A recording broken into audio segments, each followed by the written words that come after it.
ورسوله يا أيها الذين آمنوا اتقوا الله وقولوا قولا سديدا يصلح لكم أعمالكم ويغفر لكم ذنوبكم ومن يطع الله ورسوله فقد فاز فوزا عظيما. أما بعد فإن أصدق الحديث كتاب الله وخير الهدي هدي محمد صلى الله عليه وسلم وشر الأمور محدثاتها فإن كل محدثة بدعة وكل بدعة ضلالة وكل ضلالة في النار. إخوة الإيمان السلام عليكم ورحمة الله وبركاته. أدعو بفضل وبا عليكم إكي الله أولي أجنجة الله وبا النبوة محمد صلى الله عليه وسلم. ترى رياض الصالحين في أفاوى زكريا بن يحيى هنا النووي هنا أنك فراوى باب تيادي باب الاقتصاد في الطاعة يعني pé níbi tẹ̀lé àṣẹ Ọlọ́run àbáṣe ànábì a gbọ́dọ̀ máa ṣe ní wọ̀ntúnwọ̀nsì ní tí Ọlọ́run àti òjíṣẹ́ rẹ̀ tí wọ́n pa wá láṣẹ láti máa ṣe a gbọ́dọ̀ máa ṣe ní wọ̀ntúnwọ̀nsì bila tafrit a gbọ́dọ̀ ṣàṣe jù àgbọ̀n ṣe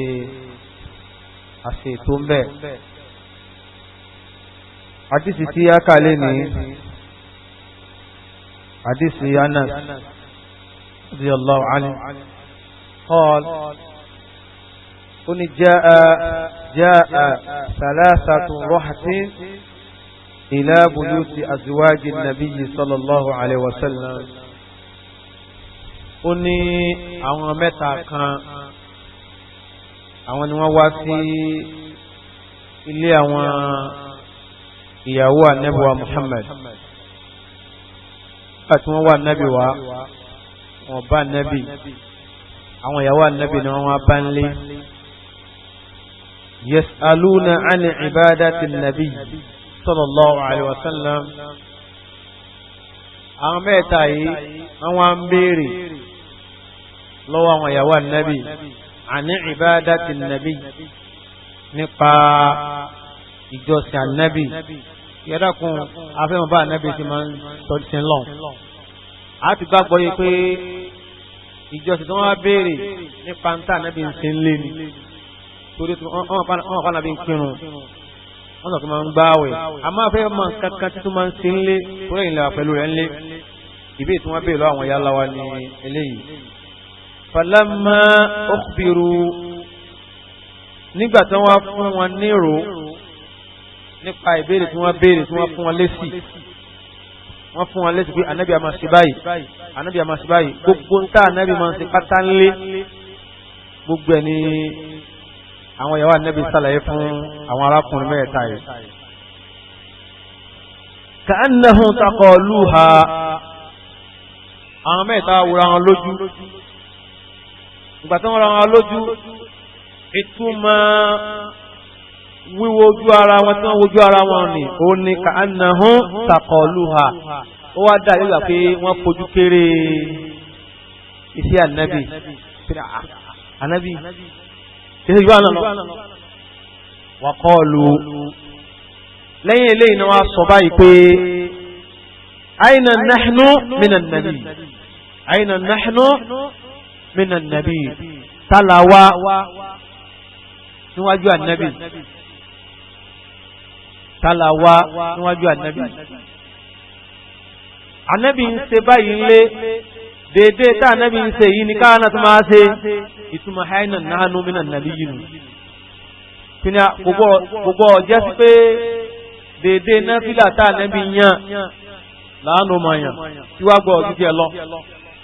torí gbogbo àlàyé táwọn ìyá yìí ṣe fún wọn ó ṣe dédé tá ànábì sọ fáwọn náà mọ́sálásí pé báyìí ni máa ṣe ń lé báyìí ni máa ṣe ń lé òun gan lànàbì náà wá ń ṣe lọ́fi ní haina nahnu minan nabiyyin. قد غفر له ما تقدم من ذنبه وما تأخر gbogbo tí Ànábì ti ṣẹlẹ́ṣẹ̀ síwájú àti tí ó padà máa ṣẹ̀ gbogbo ẹ̀ lọ́nà ti ṣàmójúkú ẹ̀ fún Ànábì kékeré ìwé nígbà lára farawé sábà gbólóhùn yìí ẹ rí i pé àwọn èèyàn wa náà máa ń sọ bẹ́ẹ̀ láwùjọ yìí bẹ́ẹ̀ bá ń sọ fún wọn bí àwọn náà bá sọ fún wọn irú tí àwọn ìyá aláwa sọ fáwọn arákùnrin mẹ́ta yìí sábàníà dédé àforíjìta náà ibà tọrọ àwọn àdìkárò tí máa ń ṣe dédé rẹ níkẹyìn náà máa ṣe báni bá ń sọ gọrùn ẹ má ṣe jọ gọrùn lọ báni bá ń ṣe mẹ́ta ẹ má ṣe jọ mẹ́ta àwọn kí ni àyìnà nahnu minan nabi ṣé àwọn àfarawé ànábì ni èsì náà ni àwọn arákùnrin òun làwọn náà sọ ìpínlẹ̀ àlè fara ẹ̀fà nàbí laqad ghufira lahu ma taqaddama min dhanbihi wa ma ta'akhkhar. wọ́n ti ṣàforíjì fún Ànábì Muhammad gbogbo àwọn ẹ̀ṣẹ̀ rẹ̀ tó ti síwájú kọ́dà yìí tó tó máa ṣe náà ọlọ́run ṣàforíjì ẹ̀ fún. náà qala ahduhum ẹnìkan nu wá sọ ama ana tọ ẹ wá rí èmi fa usalli layla abada gbogbo òru mi pátá náfílà ni màá fi ṣe usalli layla abada bá abada ni continuously ní jẹ́bẹ̀ pé ní stop gbogbo òru wá tó ni tí bá ti kí ṣá ìtàn tí ó fi di àṣùbà náfílà ní mayàn kò wá ní sígbà kan abadan bí ti máa ṣe ti kúnnù ètò òun mú ti ẹnu. wa qala al-akhar ẹlòmínà tó sọ wa anna asumu ad-dahra wala uftir ó ní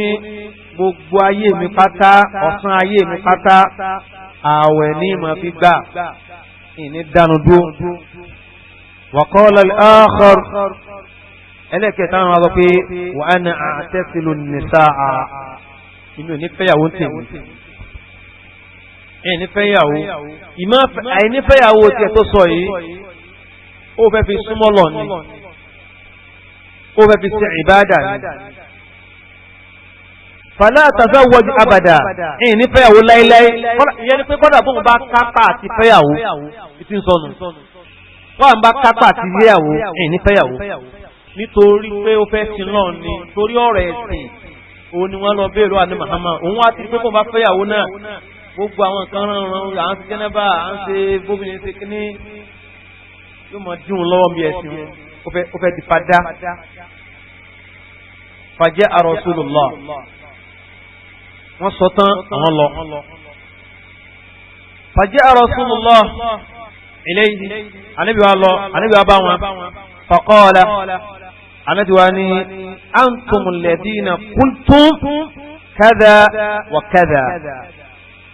antumul ladina qultum kadha wa kadha sẹ́yìn lẹ́sọ báyìí báyìí yẹ pé ànábì sọ pé ẹ̀yìn lẹ́sọ báyìí ẹ̀yìn lẹ́sọ báyìí ẹ̀yìn lẹ́sọ báyìí amma wallahi anábìnrin àmọ́ ẹgbọ́ o mo fi ọlọ́run ọba mi bọ́ra inni akhshakum lillah sábà ní ta ló bẹ̀rù ọlọ́run ọba jù nínú gbogbo ẹ̀dá ọlọ́run anábìnrin ìfò bẹ̀rù ọlọ́run jù yín lọ kọ́dà wá atqakum mo páyà rẹ̀ jùlọ bó ti bẹ̀rù yẹn jù yín lọ làkínní àmì èmi náà mo ṣe páyà ọlọ́run ọba tó tí mo bẹ̀rù ẹ̀ tó àsúmu èmi a máa gbààwẹ̀ wà ó pèrò yìí sì dánu dúró láwọn àsìkò kan wà wùsọ́lì èmi a máa kírun wà árùkùdù yìí sì tún sùn wà àtàzáwájú nìsà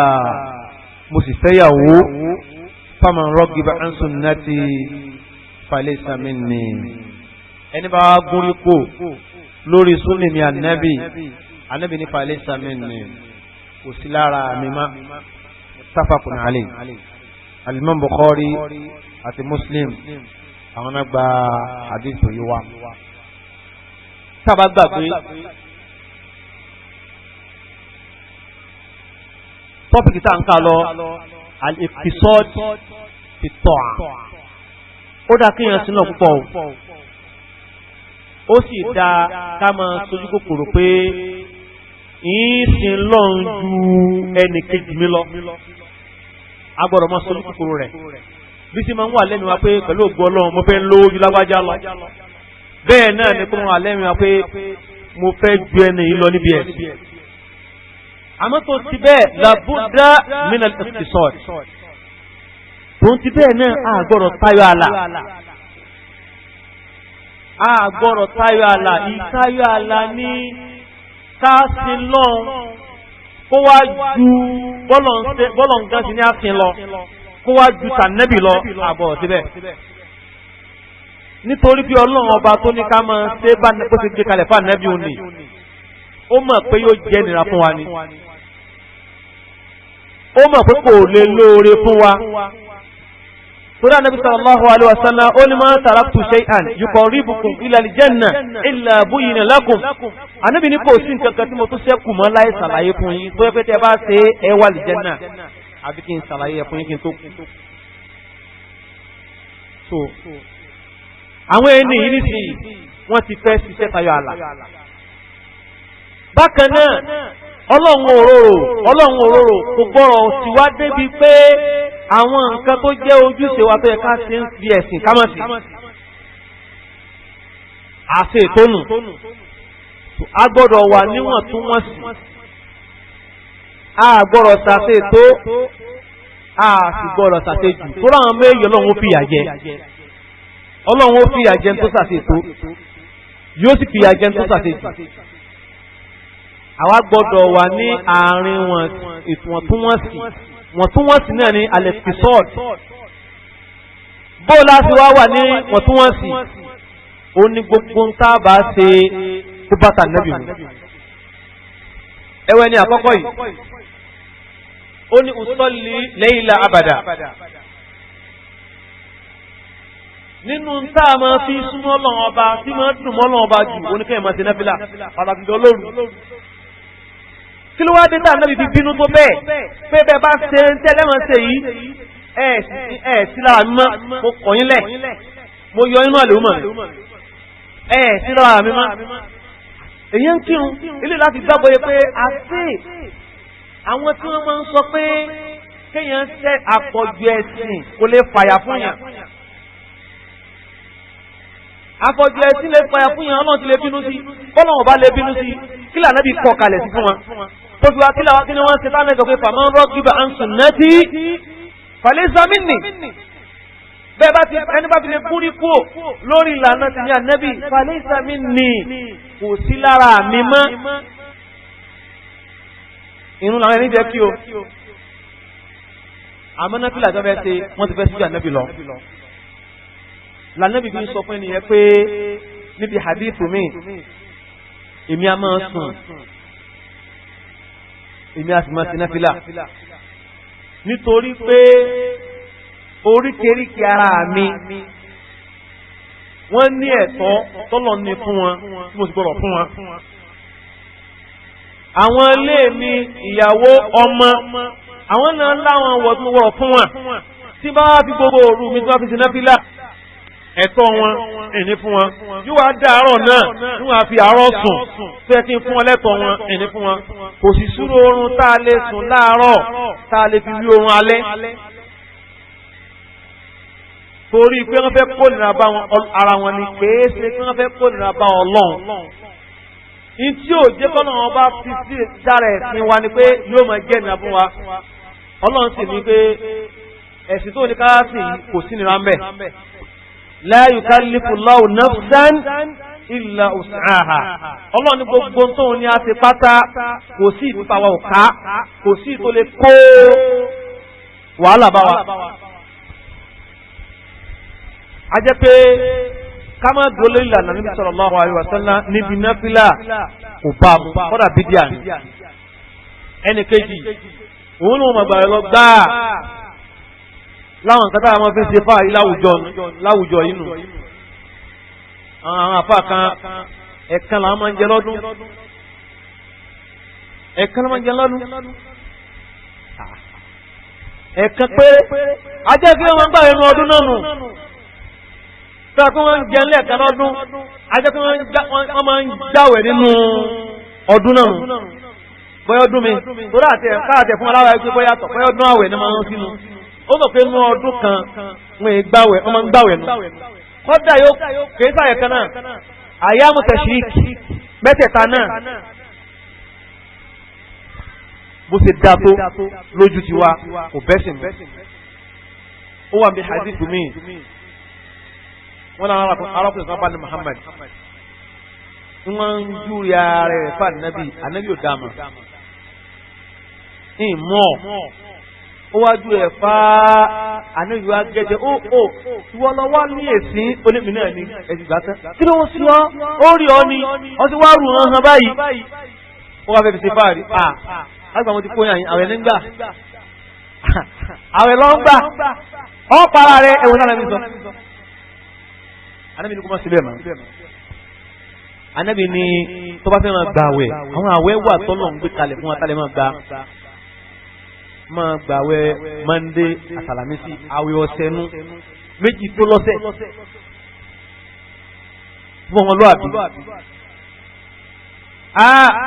olùmọ̀lágbàjúwà lọ ànábì ò wá sọ fún gbà tó lágbàjúwà lọ́tọ̀ wọlọ́mà ìwọ lọ nílẹ̀ ànábì sọ bẹ́ẹ̀ kódà máa gba mẹ́ta ní oṣù kí wá sí mẹ́ta tánú gbà lóṣù náà kìí ṣe kọ́ pìkì ọjọ́ tó bá wù ọ náà fúnra rẹ̀ 13 14 15 lóṣoojú ọ̀run bẹ́ẹ̀ nítorí ọmọ ìgbàlú kìí ṣe pé kí n sáà ti gbà rẹ̀ mẹ́ta ní oṣù ó láwọn ọjọ́ tó gbọ́dọ̀ gbà bó ti jẹ́ pé kìí ṣe pé kọ́sá gbà rẹ̀ méjì nínú ọ̀sẹ̀ ó láwọn ọjọ́ tó gbọ́dọ̀ gbà àní bí mo gbà rẹ̀ méjì lọ́sẹ̀ èmi ní mo gbà méjì bí mo gbà kan níjọ́ Wednesday bí mo gbà kan Saturday Monday Thursday bẹ́ẹ̀ náà làwẹ̀ mẹ́ta lóṣù náà ó sọjú ọ̀run 13 14 15 ó wá dà náà bí lò pé òun tó lágbàjú bá ń lọ ẹ ti fi bá ń gbà rẹ̀ báyìí kò sí bí o ṣe nígbà ju àwẹ̀ yóò fẹ́ máa wọ bí 15 lóṣù torí yóò gba méjì lọ́sẹ̀ 2 times 4 80 náà fọ́n plus 3 ó jẹ́ kí ni 11 lọ́sẹ̀ nù lóṣù nù gbọ́ tó dáhùn ní olùmọ̀lọ́gbàjú à ń lọ ok ànábì wa ni máa gbàwé ànábì Dáúd ó wá bí ànábì pé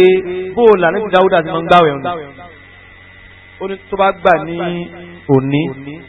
yóò sinmi lọ́jọ́ kejì yóò tún gbà ọjọ́ kẹta yóò sinmi ọjọ́ kẹrin yóò gbà ọjọ́ karùn-ún yóò sinmi ọjọ́ kẹfà yóò gbà ọjọ́ keje yóò sinmi ọjọ́ kẹjọ bá nàbí tí wọ́n gbà nù kéèdì gbogbo ọjọ́ ayé ó tàn pé mo gba bíi mẹ́ẹ̀ẹ́dógún lóṣù nù. wọ́n dá ó tún lè máa kí ibẹ̀ tó bá fẹ́ ní àwẹ̀ náà ó tún lè máa kí Thursday àti kí nìyí àti Thursday ó lè máa tó kí bọ̀ ó tún lè máa kí 13 14 ó lè máa kí bọ̀ ó tún fún àlẹ́ bí létí pé òun láwàjú bá ń lọ àárín ní dálíkà afdol dálíkà afdol yìí kò tún yí àwọn ẹbí àti dálíkà afdol lẹ́yìn tó bèèrè kóhun tó lágbá jùlọ àníbi dálíkà afdol èyí tó lájú nù wọ́n ní ànábì ò sọ fún pé kó má ṣe mí ó kàn léyìí tó lọ́lájú nù bá náà ìwà ní kó má ṣe mí tìbáwẹ̀ ló fẹ́ gbà kí ní kọ̀ fún ní ìpìlẹ̀ sí kí ní kọ̀ fún ní ìpìlẹ̀ sí pé ọlọ́mọ ọgbà ń gbẹjúmọ́ wọ́n gbà wọ́n dánwó nínú wọn sọ ẹ̀ tó wà ìyẹn ni pé ká ládá lọ bá ń wá torí ládá lọ fẹ́ gbàwẹ̀ ààwẹ̀ súnà tó lọ́lá jù ààwẹ̀ ànábì Ádámù ààwẹ̀ ànábì Dáúdù nígbà náà mi sọ dálíkà afdol pé mo fẹ́ gbàwẹ̀ pé ń wo ojú rí ọlọ́run ọba pẹ̀lú ọlá tí ń bẹ fún àwẹ̀ tí wọ́n fẹ́ gbàwẹ̀ tó ní ọlá jù oníkẹ́ wọn gbàwẹ̀ Ànábì Dáúdà ọ̀tún wọn ni pé ó wà fún Ànábì pé tẹ́lẹ̀ ìgbà ni ó wá yarí fún ọmọ ìgbà lọ ni kọ́dà máa ń gbà lọ bẹ́ẹ̀ náà ó takùtà nábì nù ìyẹn là nábì fi sọ fáwọn ẹni yìí pé kéé faman ragiba an sunnati falaysa minni torí kó ti ju deadline lọ ó wá dúró lórí Ànábì Dáúdà yìí ó wá dúró lórí Ànábì Dáúdà ó wá dúró lórí ẹ̀yìn ní wọ́n ń gbà gbà tó dé stage kan Ànábì tí kò láyé tẹ́ o oníwọ̀n padà rìpọ́tù fún ara rẹ̀ nígbà àwọn arìn rìgẹ́tì kápọ̀ bá ti fi mọ́jọ́ náà ni kóhùn sì ti lórí alákọ̀ọ́kọ́ tá Ànábì sọ fún un kí alákọ̀ọ́kọ́ Monday and Thursday torí pé khairul amali ma dama alayhi abdu wa in qalla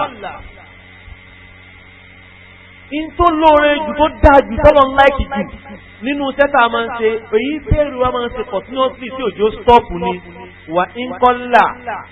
kọ́là ọba kéré kò padà wá lágbára àti gbà àwọn yìí mọ́ pàtó dé stage kan wà lè gbà mọ́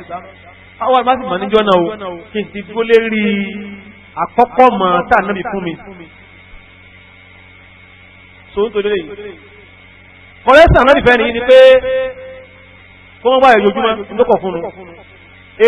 èsì tóun sì bọ̀ ni pé òun fẹ́ máa gbàrẹ́ lójúmọ́ ni torí bá wọn sọ fún ọmọ gbàrẹ́ Ànábì Dáúdà gbà lónìí súnmíjọ́ kejì tó tún lóun lágbàá gbà lọ Ànábì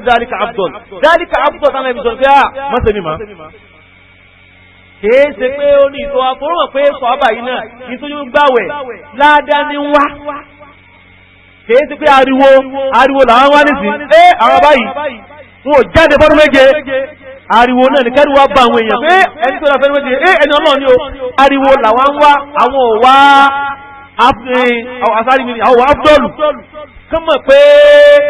àgbákan làwọn bí àwọn yìí àgbákan ní lọ́tọ́ sọ́ọ́bà wọn gbogbo ọjà náà bì níyàn mọ́ torí pé Abdul ìbáàdà náà ní wá èyí tó dáa jù náà ìbáàdà òun náà ní wá àníbi ní dálíkà Abdul ìtúrájú nù ó wípé àná ní kọ́ fún ni ẹnì kẹta tó lóun ní fẹ́yàwó Ànábì ní èyàn máa fẹ́yàwó ni tí èyàn bá lóun ní fẹ́yàwó láì ṣe pé ó fẹ́ fi súnmọ́ lọ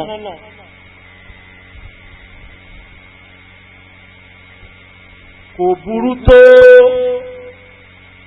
èyí tẹ̀ fi súnmọ́ lọ ọba àìgbàwẹ̀ mi o kí ilé bá lékún ní ìbádà ni àìfẹ́yàwó mi o kí ilé bá lékún ní ìbádà ni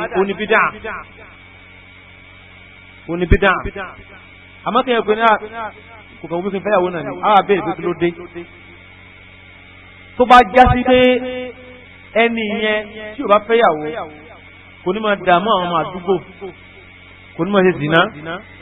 irú ẹni báwọn ni níníyàwó èsì ọ̀ràn yẹn lé lórí nínú ṣẹ̀ríà fọ́nà bá lágbá tó lójú bá ń lọ kìí sọ̀rọ̀ yẹn lé lórí tó bá ṣe ó dání ó ti di mustahabu fún ní tí ẹ bá ti sọ̀rọ̀ yẹn léyàn lérí bí ẹ bá ṣe bí ò bá ṣe kan yẹn èèyàn lẹ́sẹ̀ a rí nínú àwọn àfáìsì tó jẹ́ sí pé kèé ṣe báwọn fi sin náà táwọn máa ń fi àwọn àfáìsì rí o àwọn ò láwọn fi súnmọ́ náà wọ́n bí sì débẹ̀ ni wọn ò ráyè bí àfáà tó kọ́ tí àtàǹkà lọ yìí àfáà tó kọ́ tó fàdí sí gan sínú ẹ̀ kò níyàwó torí pásìkò tí wọ́n yẹn ní agbára gan àwọn náà ní ìsàtà ń sọ yìí nìsín tó jáde sí nìsín wọ́n tàdá àwọn fi kọ́ sínú tákàdá àgbà náà sì ré kò dàbí tákàdá tí wà yìí bóyá tákàdá jẹ́ pé bá ti kí kálámù tẹ́ kíbọ̀ tàdá bóyá alifu lásán ní ó kọ́ tẹ́tù sí kíbọ̀ gbàgàdà wọn sì kọ́ báyìí eléyìí ti ké náà bí bàbá péjì wọn ò fi kú ká sọ kó lọ yàn ó ní ìtọ́wọ́ ìtẹ̀yàwó 12 centennial àpapàna sára àpapàjù. Ìpín àrí pé bàbá fi pátá ọ̀tún wọn ká mọ́ ṣàṣìkò àṣìkò àwọn ẹni fẹ́ ṣe àṣìkò wọn lànà ìṣọ̀rọ̀ náà sọ́nà ló fi kọ̀ fún wọn. Ṣeré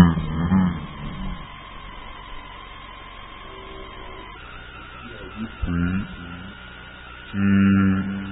ó tọ́ka sí àdìsó tẹ̀lé وعن ابن مسعود رضي الله عنه أن النبي صلى الله عليه وسلم قال هلك المتنطعون قالها 3 رواه مسلم.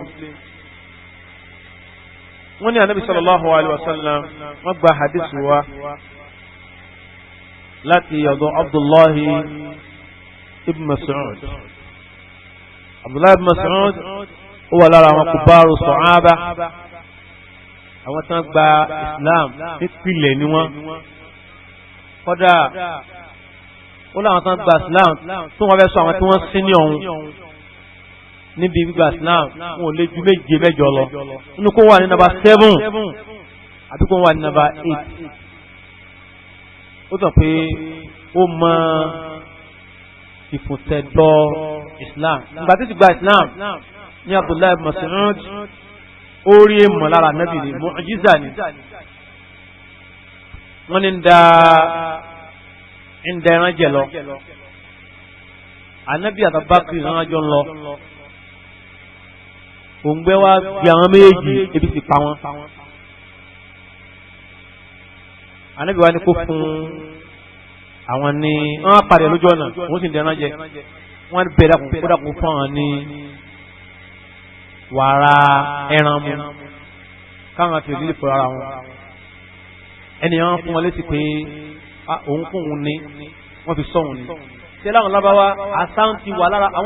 àwọn ìwọ ọmọlúwàbí ti ń bẹ lára àwọn lábáwá ti pẹ́. láwọn àtàwọn jẹ́ mùsùlùmí lónìí tẹ́ pé ìsìláàmù tún wá gbé wàá fún wa ní o aláì ìwà burúkú yìí ó kọ́ra wa ìwọ níjà mọ́ náà ẹ̀wọ̀n kan bá ó lóun kó òun ní pé wọ́n fi fẹ́ràn sọ́hun ni anábì lóda ẹran kékeré yìí ń kọ́ kékeré tí ètè ti gún yán pé kò jọ́pọ̀ náà tẹ̀lé ìyá ni kò tí ì dépò pé ó lè bímọ dépò lọ́yàn kò tí ì ní ọyàn rárá àmàbòlì ó wà ní tẹ̀lé yìí ń kọ́ ó wà ní eléyìí ò tí mọ kìtì ìsọyìn lára rẹ wọn tàn bá rẹyìn mú bẹ kọ ẹ bá ti di ẹ bá ti rẹyìn mú bẹ. wọn náà níbi wa fọ ọkàn kan bí ọyàn ẹran náà àníbi wa fọra ní bá ń wú báyìí dé bóun àtàgbà kìí ṣe mújọ náà. ilé ni Abdullahi Masudu rí pé ìwọ lélẹyìn kí lélẹyìn wọn á sọ pé ànábì Ọlọ́run làwọn lòun níjọ́ náà ló gba Islam. ìmọ̀ bí ọ̀rọ̀ náà ti lọ́la bí àtó kí ni ànábì sallallahu alaihi wasallam àríkà nínú ìtàn bàtà ń kàtàn Abdullahi ibn Mas'ud ìtàn wọn ò rí ìtàn jọ bí wọ́n ti jọ hadith kọ́dà ìtàn ànábì náà wọn ò rí jọ wọ́n ti jọ hadith tó bí pé àwọn àtàwọ̀ àwọn ọ̀rọ̀ mi ń bẹ tẹ́mọ̀ kan bí àwọn ìtàn tí ò sí proof fún so inú ẹ̀ náà ni ọ̀rọ̀ yìí ìmọ̀ bó sí lálàáfíà sí wọ́n ní wọ́n á béèrè abúlé béèrè wọn pé kí ló pín sí wọ́n lọ́wọ́ wọn ní sọ́ọ̀tù Fatiha olùwọ́n kà sí lọ́rọ̀ wọn fi mú so ìmọ̀ni nìyẹn bó sì ga lọ́kàn ànábì jọ bí ìmọ̀ni bá ga lọ́kàn tiwa náà bẹ́ẹ̀ àwọn ọ̀dẹ́rẹ́ wà máa ká tó ṣe gan pẹ̀lú ìmọ̀ni náà lágbọ́ pé láwọn kàjàrí láàgọ́ tí ń tìtù wọ́n ìjà ara wa tẹ́rí àwọn ìmọ̀ni àgọ́ tó gbàgbọ́ yẹ ìmọ̀ni wà ò tó nǹkan òun ló fi jẹ́ pọ̀pọ̀ nǹkan míì wọ́n lànà bí ṣe àwọn sọ́bà àti orí báyìí táwọn fẹ́ ṣe ìmánì wa tí ò tó gángan òun kan náà fi wá já wálẹ̀ ní òfin wá ní sẹ́kẹ́ndì yìí ní òfin ní síbẹ̀ so mo sì gba ìsìlámù nìyẹn. olówó àgbà àti ìjọba ní àná sọ pé halakal mutanatti'un qalaha salasa Ànábì sọ pé al-mutanatti'un wọ́n ti parun Ànábì wílẹ̀ mẹ́ta pé àwọn onípẹ̀lú mutanatti'un ó ní ibi tí ò ti yẹ kéèyàn lè kókó mẹ́sìn kéèyàn wá lè kókó mẹ́ ẹni tí máa ń lè kókó níbi tí ò ti yẹ kó lè kókó mẹ́sìn onípẹ̀lú mutanatti'un Ànábì ni wọ́n ti ṣòfò wàhálà wọn máa ń ṣòfò lóòótọ́ náà ni ẹ̀ẹ́rì ẹ̀ máa wo àwọn tó máa ń lè kókó mẹ́sìn bíbi tí ò ti yẹ kán lè kókó mọ́ bọ́ọ̀rọ̀ wọn ti máa padà já sínú àti wọ́n lè má padà ṣe ẹ̀sìn yẹn mọ́ hadisi sọ fún wa pé gbogbo nǹkan wọ́n tí wọ́n sì ní irú hadisi yìí bẹ́ẹ̀ máa gbọ́ kọ́dọ̀ àwọn ẹbí díẹ̀ àtàwọn náà bá kà wọ́n ní hadisi yìí náà ó bá àwọn alùsùn náà ẹ̀yin gan ni al-mutanatti'un wọ́n ń pa àwọn abẹ́ mutanatti'un gẹ́gẹ́ yìí náà lẹ́mọ̀ ń lé kókó kọ́dẹ̀ máa rí àwọn ẹlẹ́gbẹ́ wọ́n máa ń pè wá ní al-mutanatti'un wọ́n máa ń pè àwọn sáláfí ní mutanatti'un pẹ̀lú hadith báyìí wọ́n ní ibi tí ẹ̀ka ti lè jù láti máa ń lé tó bá ti rí ìsù ìkúnlẹ̀ àwọn ọmọ fẹ́ fi làákà yìí gbé pé ọ̀rọ̀ kúnlẹ̀ yìí kàkà tí ó fi wá dáàrin ìyá àtọmọrú tí ó fi dáàrin àwọn òbí àtọmọrú kò bá sì dá káà ní wọ́n dàrú kọ́ mọ́ sí máa kúnlẹ̀ o sẹ́yìn bá ní kò wọlé bẹ́ẹ̀ wọ́n wà ní mutanatti'un náà lèyàn ibi tí ẹ̀kẹ́ ti lé lẹ́sìn nìyí lẹ́sìn lè àti gbọ́yọ̀rọ̀ yọ. alhamdulillah àwọn afá sàlàyé pé nǹkan pè ní al-mutanatti'un òun náà lẹ àwọn tí wọ́n lè kókó níbi ẹ̀sìn níbi tí ò jẹ́ kí wọ́n lè ó túnbọ̀ pé àwọn tí wọ́n tayọ àlà ni ajẹ́pẹ́ tí máa ń lé níbi tí ẹ kó ti lé kì í ṣe mutanatti'un tí wọ́n bá gbàgbọ́ yẹ̀ báwọn bákan náà tí wọ́n ń gbé ọdún fún àwọn ọ̀nà pé mutanatti'un náà lẹ́yìn ẹ̀yìn lẹ́ máa ń lé kókó máwọn ẹni bídíà èèyàn ṣe la ilaha illallah ẹni yóò wọ ní ẹni kókó mọ́sálásí ẹ̀ lé kókó mọ́sálásí tó bá rí bẹ́ẹ̀ a jẹ́ pé ànábì náà mutanatti'un náà lòun náà àwọn sọ̀hábà al-mutanatti'un náà làwọn náà nítorí sọ̀nù nítorí pé ẹ wo àdìsá kàtánìsì kí ni bẹ́ẹ̀ni kan ló bá sọ bẹ́ẹ̀ fáwọn èèyàn lónìí ó máa sọ pé mo gbọ́ pé ọ ní ojúmọ́ rẹ̀ wọ́n fi hàn nábìlà fún níbẹ̀ ni wọ́n náà lọ́wọ́ bàrẹ̀ lọ́gbà fún níbẹ̀ ni ẹ ti kú ànábì lóhun ti yọ ọlọ́rọ̀ yìí wàhálà yìí pọ̀ èèyàn fẹ́ gbàwé ẹkún ní kíní mutanatti'un náà ni ọ́ ṣẹ́fẹ́ ànábì náà nìsín ó lè kókó máa ẹ̀ nìyí ó bá dé pípa man ragiba an sunnati falaysa minni ajẹ́ tí nǹkan tó bá ti ní ẹ̀rí tí yẹn bá lè lórí ẹ̀ kò sí kan tó burú mẹ́ àyàfi tí yẹn bá rí pé kò ní sí maslaha fún àlè ọmọ ọ̀dọ́ yàkùn tí yẹn sì maslaha personal interest yẹn pé kò ní sí orí ẹ̀fà àlè ọmọ yìí nìkan lókun. ẹ wọ Abdullahi Mas'ud tó gba àdìsí náà wá tó ní halakal mutanatti'un Abdullahi Mas'ud tó gba àdìsí wá òun ló lé àwọn Súfí kó mọ́sálásí lásìkò tiẹ̀ àwọn ashabul halqa àwọn tí wọ́n kójọ wọn pé la ilaha illallah ọgọ́rùn-ún wọ́n ẹ̀sùbá Abdullahi Mas'ud náà òun ló lọ bá wọn mọ́sálásí òun ló ti wà dé ti mutanatti'un náà wá tó kò mọ́ tí ń sọ ni. àwa ní ọ̀rọ̀ rẹ̀ takònù a jẹ́ pé àwa la mọ̀túnmọ̀ al-mutanatti'un náà toró náà lè kókó mọ́ ọjọ́ náà ó lè tẹ̀ ṣe yìí inú kẹ́ máa sọ pé ẹ̀sìn tẹ́ ń ṣe ó dá gẹ̀ẹ́sì ànábì lọ àbí kẹ́ ti lọ sí ojú ọ̀nà burúkú kalẹ̀ fáwọn èèyàn èèyàn ń ṣe la ilaha illallah ẹ lójú ọ̀nà burúkú wọn sí kalẹ̀ fún yàn ó lè kókó nù. ajẹ́ pé nǹkan pè ní ilé kókó kẹ́ẹ́ ṣe fáwọn aláàmà fi làákà ìwà mà á. ní tí o bá ti léèrè tí ẹ bá lè lórí ẹ̀ mutanatti'un náà nìyẹn àbí tí ò ní sí maslaha fún àlè ọmọ yìí lórí ẹ̀ pé àlùmọ̀ yìí kò lè sí oore fún bẹ́ẹ̀ yóò tún dá wàhálà fún àlùmọ̀ ni alẹ́kùn yẹn ní mọ́tà tí wọ́n náà lórí ẹ̀. fil kitab wa fi sunnah bẹ́ẹ̀ bá lè lórí ẹ̀ bá láìpẹ́ o. kí ìyẹn rí ọmọ tó bàlágà ọmọbìnrin yẹn tó bàlágà tó wà ní secondary school kí ẹni kò bójú rẹ̀ eléyìí ò ní kò sí àgbákò tó lè sọ́wọ́ lè wúmọ̀ ẹ̀ ṣùgbọ́n ní àmọ̀tánà tí òun náà lè yàn kí ló dé ànábì sọ̀rọ̀ lọ́sọ́dọ̀ pé gbogbo ẹni tó bá ti bàlágà lànábì sọ gbogbo obìnrin tó bá ti bàlágà ó ní kó kọ́fà gbogbo ara rẹ̀ so ká má gbọ́ àgbọ́yé hadisi de pé ìhà táwọn àfáà súnnà tí wọ́n kún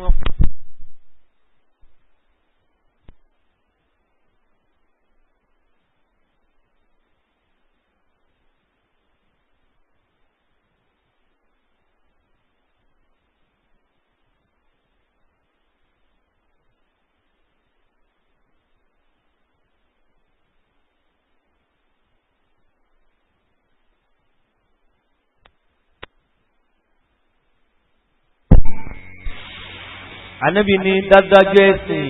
tó sọ̀rọ̀ ó rọ̀ ìsìlámù simple walan yushadda dínú illa galabahu ẹnìkan kan ò ní lè kókó mọ́ bí ẹ̀sìn àfi kẹ́sìn padà galaba rẹ̀ kẹ́sìn padà galaba rẹ̀ ìyẹn pé ẹ̀sìn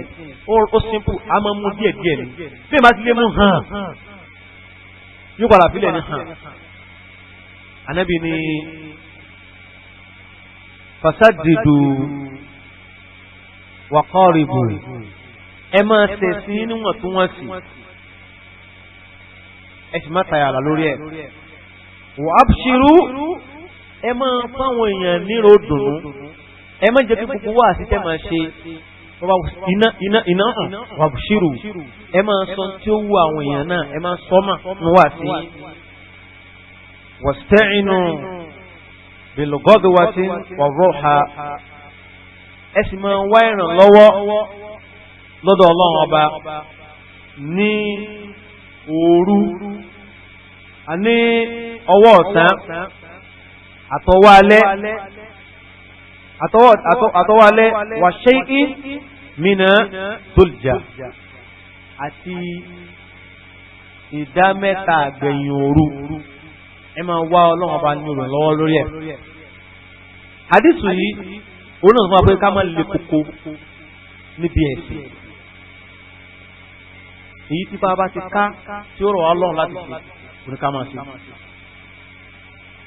a sì lè sọ pé a fẹ́ gbẹ́sìn yé bá lẹ́ẹ̀kan náà kọ́nà mi máa ṣe wá sí rẹ̀ irọ́ ni o ẹ̀kan náà lọ gbé jábu yìí o ìkọ́ òbúlẹ̀ kò ṣe bẹ́ẹ̀. bẹ́ẹ̀ bá rẹ̀ ń tẹ́ pé bí ṣe ń gbọ́ wà sí súnà bẹ́ẹ̀ náà ní ń gbé gbòsòkòtò rẹ̀ bí ṣe ń gbọ́ bẹ́ẹ̀ ní ń tún ọgbọ́n lẹ̀ irú ẹni ò ní tó padà yá ìmọ̀ ní èjò kó sí lọ́kàn tó fi ṣe àwọn kan báyìí fúnra rẹ̀ yóò tún lọ wá sòkòtò mi padà o tó fi dàwọn léyìn lẹ̀ ẹ wà àwọn jẹ́ gbogbo lóṣù sòkòtò mi tó dàwọn tọ̀hún lónìí kò ní wọ̀ mọ́. ká máa ṣe ẹ̀sìn wa níwọ̀ntúnwọ̀nsì àwọn àsìkò tá a sì lè sin lọ́n pọ̀ ẹ̀sìn wà lásìkò ọ̀sán ẹ̀sìn tọ̀sán òun náà ti kírun yìí ẹ̀sìn bẹ lálẹ́ òun náà àsìkò ẹ̀ṣá bí wọ́n fẹ́ yan náfìlà náà ìgbàláyé wà fún yàn ní ìdá mẹ́ta àgbẹ̀yìn òru kìí ṣe kékeré wá fi gbogbo òru yín kẹbi ṣe ìbádà ìdá mẹ́ta àgbẹ̀yìn òru olódà púpọ̀ bí bá kó wọn wá lè dín ìdá mẹ́ta àgbẹ̀yìn òru tó bá ti ṣe níwọ̀n bá kó sì sùn padà nítorí àwọn erékèrékè ara wa ń kọ́ wọ́n ní ẹ̀tọ́ àti wọ̀ ọwọ́ wa èyí tí a sọ yìí náà kọ́lọ̀ ọjọ́ sáǹfààní fún aláìsàn kìyàmà ما جبر جواب على القيامة وصلى الله على نبينا محمد وعلى آله وأصحابه وسلم.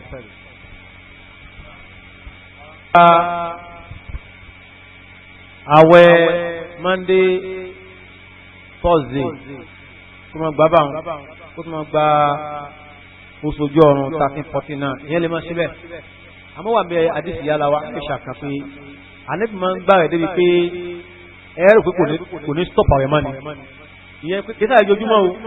ìyẹn pé àwọn ẹ̀ tó kàkàlẹ̀ yìí náà Monday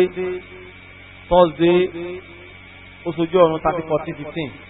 àní mo gbà wọn gan ló mọ̀ gbà lọ gbáà wọ́n nígbà míì ànábì yóò ti stop kò ní fẹnu kàwé àwẹ̀ Monday kò ní gbà Àlàmísì kò ní gbà ó sojú ọ̀run kò ní gbà yóò kàn wá dá yóò kàn wá lọ gbáà bí ìgbà pé àdúgbò tó ní gbà àwẹ̀ Monday ó pẹ́ súnà nù so àwọn àsìkò kankan ká fi gbà wọn fáàbó sí pé kìnìún lámú Thursday àwọn Monday lámú káwọn gbà lọ bẹ́ẹ̀ sátún àwọn àsìkò kan ká sí kéde yìí ká tó dáa dúró bá Nàbí sallallahu alaihi wasallam bí àìsàn yìí bọ́ tunu bí gbà pé àbíkò tó ní ṣe mọ́ ni ó jẹ́ ọ̀tún tó tún mú ó tún fi lọ gbà náwọn tó máa ń ṣe báyìí pé kò dánu dúró tí ó bá jù bá ń lọ kí kó sàṣe ju àmọ́ súnà ni bí àìsàn yìí bọ́ tàn Nàbí sallallahu alaihi wasallam kò tí yẹn bá lè gbà bẹ́ẹ̀ náà kò ní kò ború ní àsìkò ní àsìkò yìí jẹ́ máa fi gba Monday Thursday bá tún yá kó fa àwọn yẹn lẹ̀ kó tún fa àwọn àsìkò kan kó fi gba 13-14-15 so kó tún fa àwọn àsìkò kan kó fi gba ti Ànábì wa Dawud kò ní ìgbà tó burú mẹ́.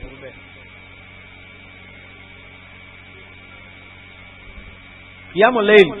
wọn ò sọ fúgbà kan Ànábì ṣe àyàfi tí oorun bá gbà lábà Ànábì nìkan ló kù ojúmọ́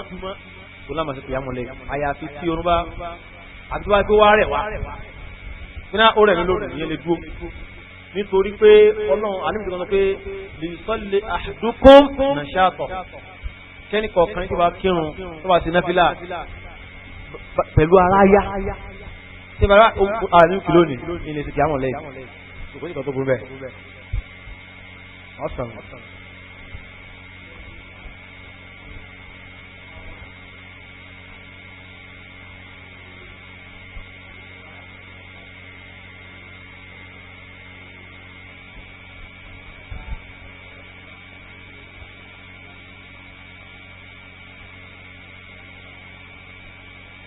ẹni tí ó ṣe gba Islam àbúgbà Islam àmọ́ Islam ti ṣe iná tó fi gbà náà bí ẹbùn mẹ́mẹ́ kò sí rẹ́ni ṣàlàyé fún jù bá náà lọ mùsùlùmí ni ọlọ́run ṣàmójúkò fún tó lọ́wọ́ ni wa ma kunna mu'adhibin hatta nab'atha rasula ọlọ́run ní mi ní fi àjẹyàn ó dìgbà tí iṣẹ́ bá dé ti gbọ́ rẹ̀ but òun náà sọ pé ó bọ́ ọmọ ṣe gbìyànjú báwo ló ṣe máa tó lábẹ́ gbìyànjú rẹ̀ tó tí wàá padà máa wọn ká yìí ọlọ́run sábọ́jú kò fún náà.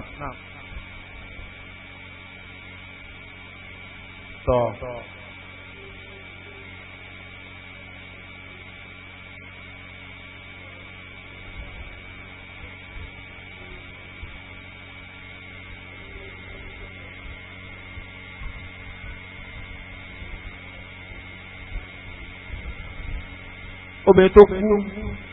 tó ti bàlágà tí ò sẹ́ni tó lè wẹ̀ kò possible kìí ṣe pé obìnrin tó wá súnmọ́ yàn ní mọ̀lẹ́bí ló lè wẹ̀ yàn kó láti jẹ́ obìnrin ẹgbẹ́ yàn kò bá jẹ́ òun jáwúsá obìnrin tí ó wẹ̀ kó jẹ́ yíbò kó láti jẹ́ mùsùlùmí ṣùgbọ́n ṣe pé kó wá obìnrin nínú mọ̀lẹ́bí rẹ̀ tí yóò wẹ̀ náà.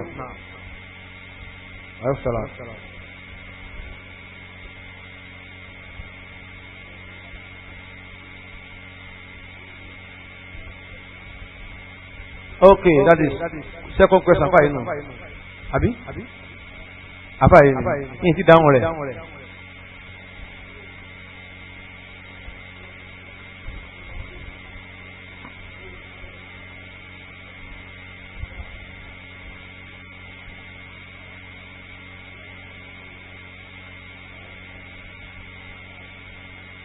Okay.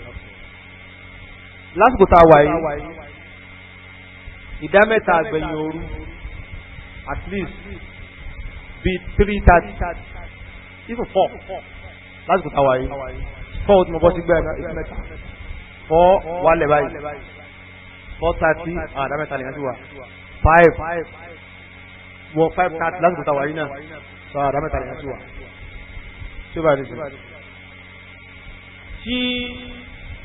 wọ́n tó bá pèrún tán á ṣe alámọ̀ràn bá dáa sáàmù àbí ìjọba bá ṣe kọ́mọ̀ náà àwùyàbí sébèrè nu níwì torí àárín inú àdéhùn pé wọ́n ṣe kọ́mọ̀ tán àtikáwù tán wọ́n ṣe lélẹ́yìn àárín ìbá ayẹ bẹ́ẹ̀.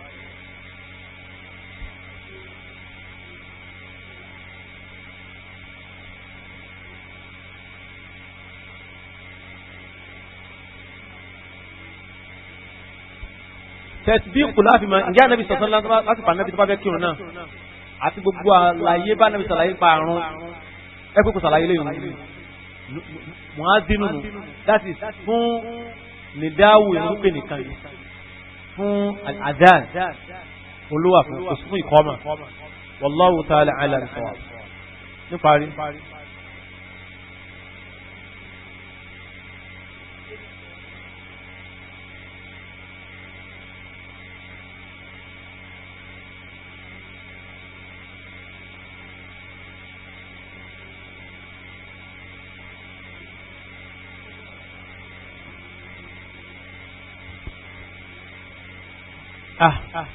olómọ rẹ ó lè gbàgbé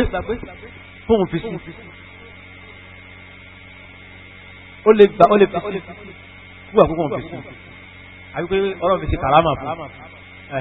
kò sí kòtò àmì èyàn fi ṣe fáàrí ìkàrámà ọlọ́run fi ṣe fún mi kò ní fi ṣe fáàrí káyàn lọ́wọ́ bá ní Allahu ta'ala as-sawab. Malakul maut ẹyọ kan náà ni àmọ́ ó láwọn tí wọ́n jọ ń ṣiṣẹ́ pọ̀ àwọn Malakul maut ẹnìkan náà ni wọ́n gbẹ̀mí.